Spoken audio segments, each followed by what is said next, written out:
σταθώ και σε ένα θέμα που αποτελεί για μας κόμβο και σύμβολο για τους νέους όρους διακυβέρνησης, για τις νέες αρχές που καθορίζουν την πολιτική της μεταμνημονιακής περίοδου.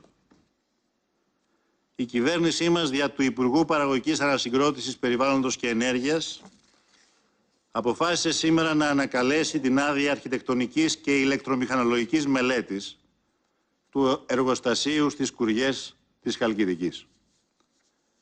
Η ανάκληση αυτή κρίθηκε επιβεβλημένη μετά από σοβαρές καταγγελίες που μεσολάβησαν.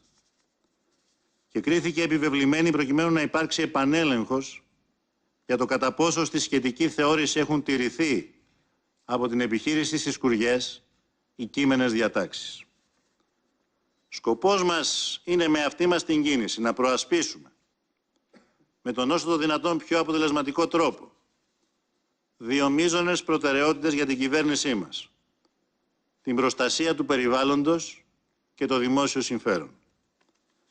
Και με αφορμή τις αντιδράσεις για αυτή μας την απόφαση θέλω να τονίσω προς πάσα κατεύθυνση.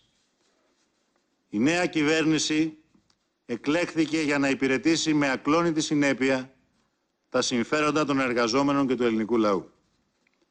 Εκλέχθηκε για να προασπίσει την προοδευτική παραγωγική ανασυγκρότηση του τόπου και ταυτόχρονα να διαφυλάξει και να αναβαθμίσει το περιβάλλον στην πατρίδα μας και την φυσική μας κληρονομιά για τις επόμενες γενιές.